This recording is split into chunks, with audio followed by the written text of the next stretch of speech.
नमस्कार दोस्तों, स्वागत है एक बार फिर आपके अपने YouTube चैनल जीवा स्टडी पर। मैं वरिष्ठ अध्यापक मुकेश कुमार जांगीर आपका स्वागत करता हूं। तो अपन जो है यूनिट वाइज उत्कर्ष के मॉडल पेपर देख रहे थे। तीसरी यूनिट अपनी चल रही है जिसमें हम जो बुद्धि को देखेंगे। व्यक्तित्व अपन ने देख लिया। तो आज का जो पहला क्वेश्चन है आपका वो है कि बहुबुद्धि विधि या बहुबुद्धि जो सिद्धांत है उसके अनुसार सभी प्रकार के पशुओं, खनिजों और पेड़ पौधों को पहचानने और वर्गीकृत करने की योग्यता डैश कहलाती है। तो सबसे पहले हम बात करें बहुबुद्धि सिद्धांत किसने दिया? हार्वर्ड गार्डनर ने दिया। किसने? हार्वर्ड गार्डनर ने दिया। ठीक है, हार्वर्ड गार्डनर ने जो है कुल कितने प्रकार की बुद्धियां बताई वो भी आपको पता होना चाहिए।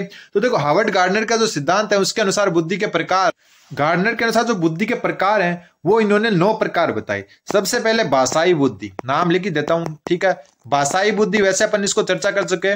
दूसरी जो बुद्धि इन्होंने बताई वो तार्किक गणितीय बुद्धि, तार्किक गणितीय बुद्धि। ठीक है, तीसरी जो बुद्धि इन्होंने बताई वो थी आपकी स्थानिक या देशिक बुद्धि। कौन सी? स्थानिक या देशिक। ठीक है, आपको रिवाइज हो जाए इसलिए नाम सारे लिख देता हूं मैं। चौथी बुद्धि इन्होंने बताई शारीरिक गति की बुद्धि, शारीरिक गतिक बुद्धि। ठीक है, पांचवी जो बुद्धि इन्होंने बताई उसका नाम है सांगीतिक बुद्धि, संगीत से संबंधित सांगीतिक बुद्धि। छठी जो इन्होंने बुद्धि बताई वो बताई अंतरवैयक्तिक बुद्धि, अंतरवैयक्तिक बुद्धि। ठीक है, सातवीं जो इन्होंने बताई यहां लिख देता हूं अंतरवैयक्तिक बुद्धि, अंतरवैयक्तिक बुद्धि। आठवीं जो इन्होंने बुद्धि बताई वो बताई प्रकृतिवादी बुद्धि। कौन सी? प्रकृतिवादी। और सबसे लास्ट में 9वीं बुद्धि यहां लिख देता हूं अस्तित्ववादी बुद्धि। कौन सी?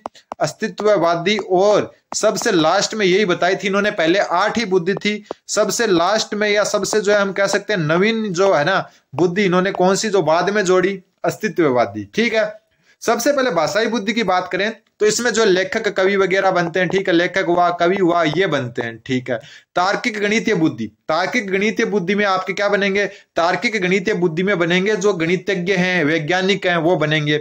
स्थानिक या देशिक बुद्धि में क्या बनेंगे? तो इसमें जो है आपके विमान चालक है, नाविक है, पेंटर है, मूर्तिकार है, वास्तुकार है, ये बनेंगे। शारीरिक गतिक बुद्धि में कौन बनेगा? इसमें आपके जो भी धावक हैं, मतलब रेसिंग वाले जो रेसर हैं वो है, अभिनेता है, अभिनेत्री है, ये सारे आपके शारीरिक गतिकी वाले हैं। सांगीतिक में कौन से बनेंगे? सांगीतिक में बनेंगे गायक और संगीतज्ञ। अंतरवैयक्तिक, अंतरवैयक्तिक में कौन बनेगा? जो दूसरों के साथ, व्यक्तियों के साथ जो है परामर्श करता है या फिर जो है संबंध रखता है, जैसे मनोवैज्ञानिक, राजनेता, सामाजिक कार्यकर्ता, शिक्षक। अंतरवैयक्तिक, अंतरवैयक्तिक यानी एक ही व्यक्ति के मध्य जो खुद का आध्यात्मिक गुरु हो, जैसे कोई दार्शनिक हो जो खुद के अंदर ही ध्यान रखता हो। ठीक है, फिर प्रकृतिवादी, प्रकृतिवादी में कौन बनेगा? प्रकृतिवादी में पेड़ पौधों की जानकारी रखने वाले, ठीक है, पशु पक्षी विशेषज्ञ, इस प्रकार के होंगे वो प्रकृतिवादी में। और अस्तित्ववादी में वो जो है सबका थोड़ा सा मिक्स होता है, संत साधु हो गए वो होते हैं। तो यहां पर बात हो रही है पशुओं, खनिजों और पेड़ पौधों में। और मैंने प्रकृतिवादी में क्या बताया कि पशुओं, खनिजों, पेड़ पौधों, इसके अलावा जो है अपन जो प्रकृतिवादी को कह सकते हैं जो किसान है, शिकारी है, ये सारे प्रकृतिवादी बुद्धि के होते हैं। तो इसका उत्तर हो जाएगा ऑप्शन नंबर 2, प्रकृतिवादी बुद्धि। अगला क्वेश्चन है अधिकांश व्यक्तियों की बुद्धि औसत होती है, बहुत कम लोग प्रतिभा संपन्न होते हैं और बहुत कम व्यक्ति मंद होते हैं। यह कथन किसके प्रतिस्थापित सिद्धांतों पर आधारित है? बहुत अच्छी बात इन्होंने बोली। देखो, जो बुद्धि होता है ना, बुद्धि लब्धि, उसका जो है ना ग्राफ बनता है ना वैसे घंटाकार बनता है, घंटाकार। मतलब ये जो है ना आपकी ये होती है उच्च बुद्धि, सॉरी सामान्य बुद्धि। यहाँ क्या होती है आपकी? सामान्य बुद्धि होती है। सामान्य बुद्धि जो अधिकतम लोगों की पाई जाती है और मंद बुद्धि जो है वो भी कम पाए जाते हैं और उच्च बुद्धि वाले भी कम पाए जाते हैं। यह बात आपको ध्यान रखनी है। मतलब अधिकांश व्यक्ति औसत बुद्धि के होते हैं, बहुत कम लोग प्रतिभा संपन्न होते हैं और बहुत कम लोग ही मंद बुद्धि के होते हैं। यह कथन किसके प्रतिस्थापित सिद्धांत पर आधारित है? तो ध्यान रखना बुद्धि के वितरण पर। किस पर? ना तो बुद्धि और जातीय विभिन्नताओं पर, ना बुद्धि की वृद्धि पर, ना बुद्धि और लैंगिक भिन्नताओं पर। यह है आपकी बुद्धि के वितरण पर। यानी कि बुद्धि का वितरण किस प्रकार से होता है कि सामान्य औसत जो है ना बुद्धि वो सबसे अधिक पाई जाती है, जबकि जो उच्च बुद्धि है वो भी सब कम पाई जाती है और निम्न जो मंद बुद्धि है वो भी कम पाई जाती है। तो ये बुद्धि के वितरण का सिद्धांत है। अगला क्वेश्चन, EQ एवं IQ उदाहरण है। EQ व IQ। IQ क्या होता है आपका? IQ होता है एजुकेशन, जो आपका होता है ना शैक्षिक लब्धि, जिसको शैक्षिक लब्धि कहते हैं। IQ होता है बुद्धि लब्धि। ये किस चीज के उदाहरण है? मेरे हिसाब से ये इंपॉर्टेंट क्वेश्चन बनता है, शायद आपने जो ये नहीं पढ़ा हो कहीं, ये उत्तर हो जाएगा मानक प्रदत्त है। ठीक है, EQ जिसको शैक्षिक लब्धि कहते हैं और IQ जिसको बुद्धि लब्धि कहते हैं, ये दोनों आपके मानक प्रदत्त के उदाहरण है। Option number 2। अगला क्वेश्चन है, निम्न में से कौन बुद्धि परीक्षणों के दुरुपयोग का संकेत देता है? निम्नलिखित में से कौन सा बुद्धि परीक्षण के दुरुपयोग का संकेत देता है? सबसे पहला, उन्नति के लिए मापन में सहायक। बिल्कुल, किसी भी बच्चे या व्यक्ति की उन्नति के लिए बुद्धि मापन सहायक का बिल्कुल इसलिए जो है दुरुपयोग नहीं है। बुद्धि लब्धि का लेवल बालकों पर लगाकर अध्यापक अपनी अकुशलता को छिपाते हैं, तो यही इसका सही उत्तर हो जाएगा। मतलब बुद्धि लब्धि का मंद बुद्धि बच्चा है इसलिए सीख नहीं पाया, ये कहकर अध्यापक अपना दायित्व क्या करते हैं, खुद को जो है अकुशलता को छिपाते हैं। तो ये जो है इसका दुरुपयोग है कि बच्चे कमजोर है या जो औसत बुद्धि का या जो मंद बुद्धि का है तो वो अच्छा नहीं कर पाता, तो अध्यापक अपनी कुशलता को ये कहकर छुपा देता है कि वो बात लग जाए मंद बुद्धि है, तो ये इसका दुरुपयोग है। उत्तर हो जाएगा ऑप्शन नंबर 2।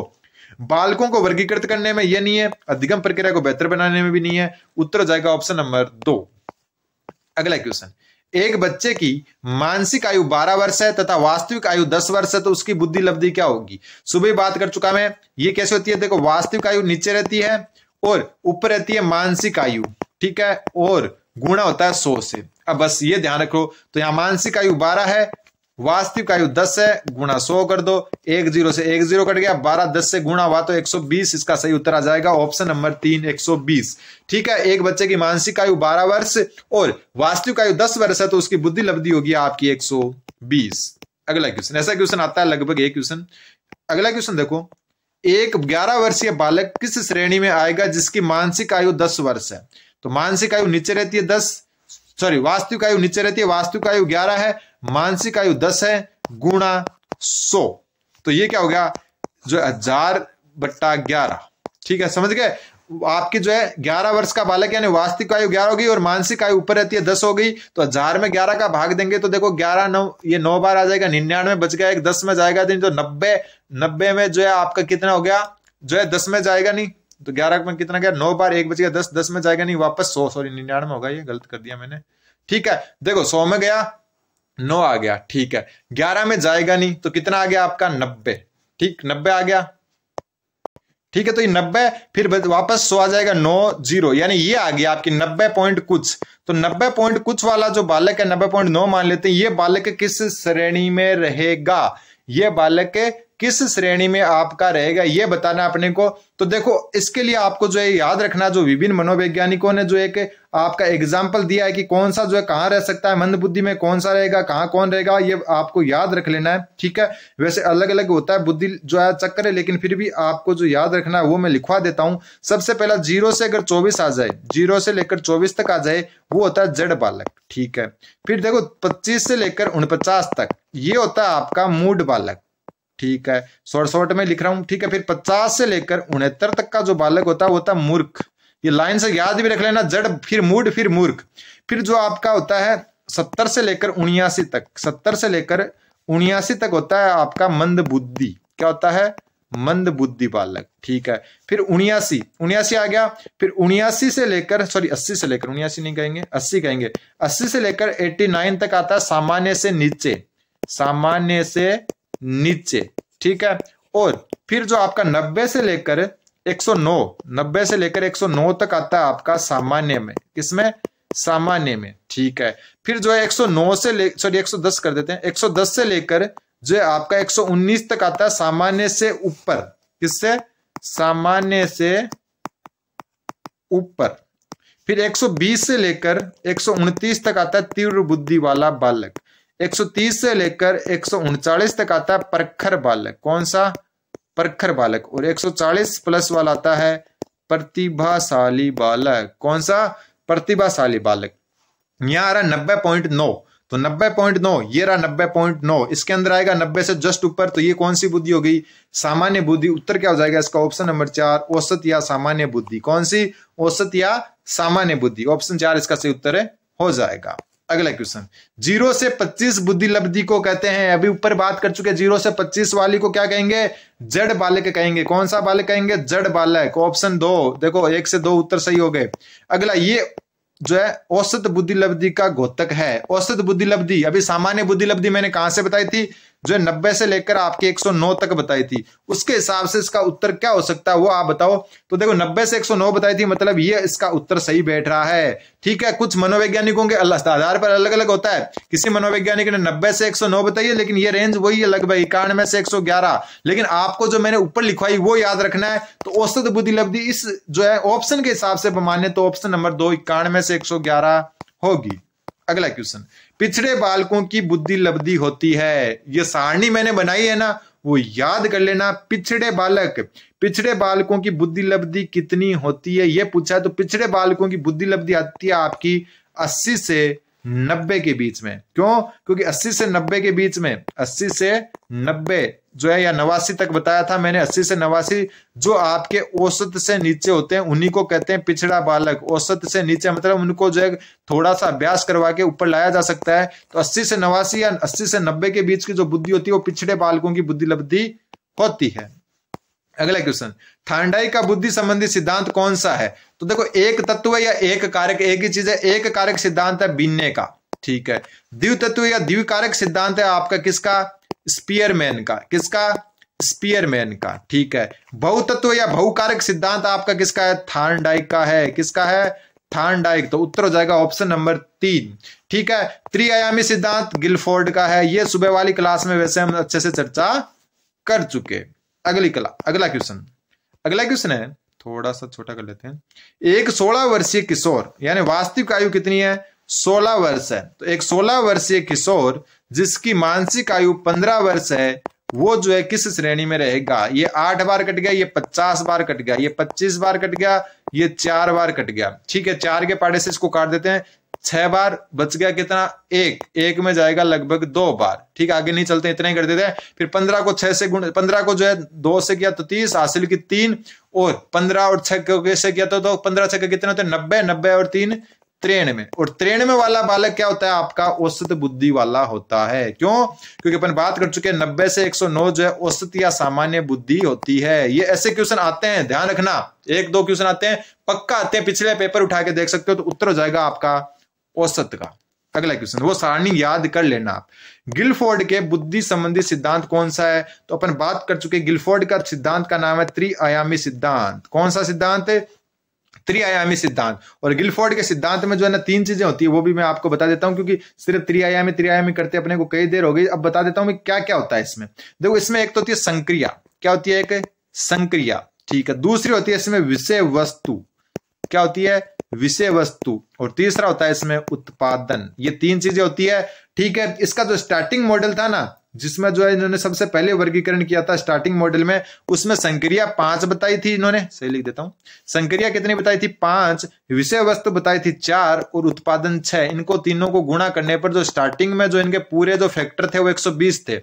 बाद में इन्होंने कुछ चेंज किया, संक्रिया 5 बताई, और जो विषय वस्तु उसको भी 5 कर दिया, 1 बढ़ा दी, और फिर उत्पादन 6 बताया, और इनको आपस में गुणा करें तो 150 आगे दूसरे मॉडल में। और जो वर्तमान मॉडल है ना इनका, वर्तमान मॉडल में जो है आपकी संक्रिया तो कर दी 6, विषय वस्तु 5 और उत्पादन 6, और इन तीनों को गुणा करने पर 180 है। अब कई बार ये पूछ लेते हैं कि गिलफोर्ड का जो बुद्धि सिद्धांत है या त्रिआयामी सिद्धांत है उसमें कितने कारक हैं? तो 120 ऑप्शन में हो तो 120 करना है, अगर ये दोनों ऑप्शन में नहीं हो, ठीक है। और 180 ऑप्शन में हो तो 180 करना है। ये वाला तो नहीं पूछते, लेकिन 180 और 120 दोनों कई बार आ जाता है। ऑप्शन में 180 नहीं होता तो आपको उत्तर करने 120। अगला क्वेश्चन, अवधारणाओं का विकास मुख्य रूप से किससे संबंधित है? अवधारणाओं का विकास मुख्य रूप से किससे संबंधित है? तो अवधारणाओं का विकास आपका बौद्धिक विकास से संबंधित है, क्योंकि अपन बुद्धि पढ़ रहे हैं, लेकिन ध्यान रख लेना कि बौद्धिक विकास से अवधारणाओं का विकास से संबंधित है।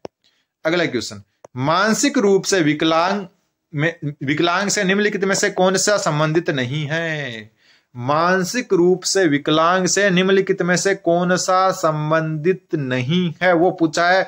तो देखो जड़ बुद्धि यानी मानसिक विकलांग होगा जो वो जड़ बुद्धि का हो सकता है, मूढ़ बुद्धि का हो सकता है, अल्प बुद्धि का हो सकता है, लेकिन असामाजिक कार्य करना जरूरी नहीं है। यानी जरूरी नहीं है कि कोई मानसिक विकलांग होगा वो असामाजिक कार्य करेगा। तो कौन सा संबंधित नहीं है? Option number 3।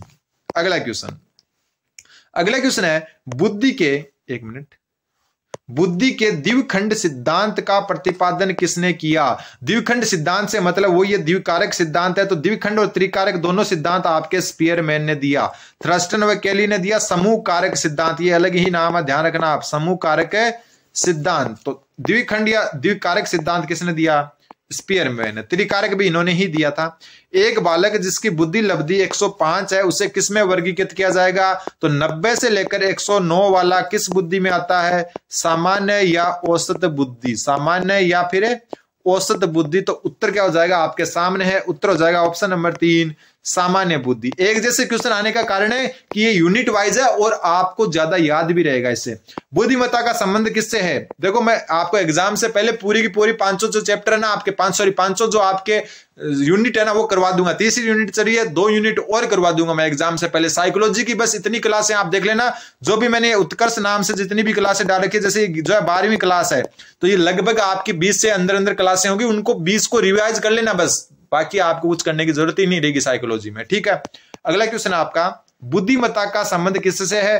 तो बुद्धिमत्ता देखो सृजनात्मकता से तो है नहीं, बहुआयामी चिंतन ये भी हो गया आपका, और एक आपका केंद्रीय चिंतन से। अब इसमें थोड़ा सा ध्यान रखना, लॉजिक से आपको करना है। देखो वैसे देखो वैसे बुद्धि और सृजनात्मकता का आपस में कोई संबंध नहीं होता, लेकिन बुद्धिमत्ता की बात करें तो उसमें सृजनात्मकता, बहुआयामी चिंतन और केंद्रीय चिंतन सारे के सारे शामिल होते हैं। तो इसका उत्तर हो जाएगा उपयुक्त सभी से। एक बार वापस मैं बता दूं, बुद्धि और सृजनात्मकता का आपस में कोई संबंध नहीं है, ठीक है, लेकिन जो बुद्धिमत्ता होती है ना उसमें केंद्रीय चिंतन, बहुआयामी चिंतन, सृजनात्मकता और उपयुक्त सभी होंगे, मतलब तीनों के तीनों शामिल होते हैं। ये चीजें आपको ध्यान रखनी है। अगला क्वेश्चन, विशिष्ट बालक का संबंध होता है, विशिष्ट बालक का संबंध किससे होता है? तो विशिष्ट बालक का संबंध ऑप्शन के हिसाब से और जो टॉपिक अपन पढ़ रहे हैं उसके हिसाब से किससे होगा? बुद्धि से। विशिष्ट बालक जो होते हैं मतलब प्रतिभाशाली बालकों को विशिष्ट बालक कह सकते हो या शारीरिक रूप से विकलांग को भी, लेकिन यहां पर ऑप्शन के हिसाब से बात करें तो विशिष्ट बालक होते हैं बुद्धि से संबंधित। अगला क्वेश्चन, एक शिक्षिका अपने शिक्षार्थियों को विभिन्न अधिगम शैलियों को संतुष्ट करने के लिए वैविध्यपूर्ण कार्यों का उपयोग करती है, मतलब अलग अलग कार्यों का, वह देश से प्रभावित है। मेरे हिसाब से ये क्वेश्चन रीट में आया हुआ क्वेश्चन है, ये मैं क्लियर कर देता हूं। और एक इंपॉर्टेंट क्वेश्चन बनता है आज की क्लास का कि एक शिक्षिका है वो अपने शिक्षार्थियों को, यानी कि जो अपने विद्यार्थी है उनकी विभिन्न अधिगम शैलियों को संतुष्ट करने के लिए वैविध्यपूर्ण कार्यों का उपयोग करती है, मतलब अलग अलग प्रकार की विधियां उपयोग में लेती है। वह किससे प्रभावित है? ध्यान रखना, वह कोहलबर्ग के नैतिक विकास से जो है किससे है? प्रभावित है। मेरे हिसाब से एक यूनिक क्वेश्चन है कि एक शिक्षिका अपने शिक्षार्थियों की विभिन्न अधिगम शैलियों को संतुष्ट करने के लिए वैविध्यपूर्ण कार्यों का उपयोग करती है, तो वह जो है कोहलबर्ग के नैतिक विकास के सिद्धांत से प्रभावित है। बहुत अच्छा क्वेश्चन है ये, ठीक है। अगला क्वेश्चन है, एक 12 वर्षीय बालक की मानसिक आयु 10 वर्ष है तो वह किस श्रेणी में आएगा? तो वास्तविक आयु 12 है, मानसिक आयु 10 है, गुणा 100 करो, जो कट रहा है उसको काटो, 10 के पाड़े 5, 2 के पाड़े में 5 बार, 6 बार, ये 50 बार और ये 3 बार। 50 को 5 से गुणा किया तो 250 और इसमें 3 का भाग देंगे तो आएगा 8, 83 पॉइंट कुछ आएगा। तो 83, 80 से लेकर 89 तक कौन सी बुद्धि होती है? सामान्य से नीचे। कौन सी होती है? सामान्य से नीचे, जिसको जो है क्या कहेंगे अपन? सामान्य से नीचे है तो प्रतिभाशाली कहेंगे नहीं, औसत कहेंगे नहीं, तो कौन सी हो जाएगी? ये हो जाएगी आपकी मंद बुद्धि। कौन सी हो जाएगी? मंद बुद्धि, ठीक है। या पिछड़े बालक भी कह सकते हैं इसको, क्या कह सकते हैं? पिछड़े बालक या मंद बुद्धि, जो अपन सारणी बना चुके उसमें आपको अच्छे से देखना है। एक मिनट। फिर जो अगला क्वेश्चन है आपका वो है कि गिलफोर्ड के बुद्धि संबंधी मॉडल में निम्न में से कौन सा आयाम नहीं है? तो ये ऊपर चर्चा अपन कर चुके हैं। गिलफोर्ड में एक तो होता है आपकी संक्रिया, ठीक है, एक होती है विषय वस्तु, ठीक है, और एक होता है उत्पादन। अब एक चीज जो आपको ध्यान रखनी है हमेशा कि इनको दूसरे नाम से भी पुकार सकते हैं, जो यहां किया गया संक्रिया। यहां पर प्रक्रिया और संक्रिया एक ही चीज होती है, अंतर्वस्तु और विषय वस्तु एक भी चीज होती है, लेकिन इनके इंग्लिश नाम होते हैं ना वो सेम होते हैं। तो हिंदी मीडियम वालों की ये थोड़ी सी परेशानी साइकोलॉजी में रहती है, नाम चेंज कर देते हैं। संवेदी गामक अवस्था को पेशीय गामक लिख देते हैं, संवेदी गामक को संवेदी पेशीय अवस्था लिख देते हैं। तो ये नामों में थोड़ा ध्यान रखना। और उत्पादन को लिख देते हैं परिणाम, यानी उत्पादन यानी किसी चीज का परिणाम ही होता है। तो ये तीनों और ये तीनों नाम याद रख लेना। उत्तर हो जाएगा विशिष्ट तत्व इसमें शामिल नहीं है। अगला क्वेश्चन, निम्न में से किसका निश्चय केवल आनुवंशिकता के आधार पर होता है? किसका जो है आपका निश्चय केवल आनुवंशिकता के आधार पर होता है? व्यक्तित्व, ऊंचाई, लिंग और बुद्धि। तो इसका उत्तर माना गया है बुद्धि। ये मेरे हिसाब से एक यूनिक क्वेश्चन है, मेरे भी जो है इतना अच्छे से समझ में नहीं है ये क्वेश्चन, क्योंकि केवल आनुवंशिकता का परिणाम तो आप नहीं मान सकते बुद्धि को, ये वातावरण से भी प्रभावित होती है, लेकिन फिर भी अपने को जो हर चीज के लिए जो है तैयार रहना है। तो ये ध्यान रखना, केवल आनुवंशिकता का कुछ पूछ ले तो बुद्धि उत्तर कर देना। अगला क्वेश्चन, गिलफोर्ड के बुद्धि मॉडल में कुल कितने कोष्ठ या खाने हैं? ऊपर बात कर चुके कि पहला जो मॉडल था उसमें 120 थे, बाद में 150 हुए और बाद में 180 हुए। ठीक है, अगर ऑप्शन में 180 है तो 180 ही उत्तर करना है हमेशा के लिए, लेकिन अगर ऑप्शन में 180 नहीं है तो ये तो देखो पूछते नहीं है, तो 120 उत्तर करना है। इसका उत्तर हो जाएगा 120, लेकिन वर्तमान में कितने हैं? 180। अगला क्वेश्चन है, किसी 10 वर्षीय बालक की मानसिक आयु 14 वर्ष है तो वह क्या कहलाएगा? सबसे पहले आयु कितनी है? 10 वर्ष वास्तविक। मानसिक कितनी है? 14 ऊपर रखा गुणा 100, 10 से 10 आ गया 140, और 140 का बालक कहलाता है अपनी सारणी के हिसाब से प्रतिभाशाली बालक। कौन सा कहलाता है? प्रतिभाशाली बालक। तो उत्तर हो जाएगा आपका ऑप्शन नंबर 1। और आज का लास्ट क्वेश्चन, निम्न में से गिलफोर्ड ने कौन सा बुद्धि का सिद्धांत प्रतिपादित किया? बुद्धि का संरचना सिद्धांत, बुद्धि का एक खंड, द्विखंड, बहुखंड। एक खंड बीनेन ने किया, ठीक है। द्विखंड आपका स्पीयरमैन ने किया, ठीक है। और जो आपका बहुखंड है वो किया थार्नडाइक ने। बहुखंड थार्नडाइक ने। बहुबुद्धि अलग है, बहुखंड अलग है। तो उत्तर हो जाएगा बुद्धि का संरचना सिद्धांत या मॉडल, जिसको त्रिआयामी सिद्धांत भी कहते हैं। अब आप सोचो कि अपन त्रिआयामी पढ़ रहे थे और यहाँ संरचना लिख रहा है, दोनों एक ही सिद्धांत के अलग अलग नाम है। बहुबुद्धि का संरचना मॉडल और बुद्धि का त्रिआयामी मॉडल दोनों गिलफोर्ड द्वारा दिए गए थे। तो ये जो है अपने कुछ इंपॉर्टेंट 25 क्वेश्चन थे, और तीसरी यूनिट का अगली क्लास आपको जल्दी मिल जाएगी। तब तक आप चैनल पर बने रहें। धन्यवाद। बने रहें जीवा स्टडी के साथ।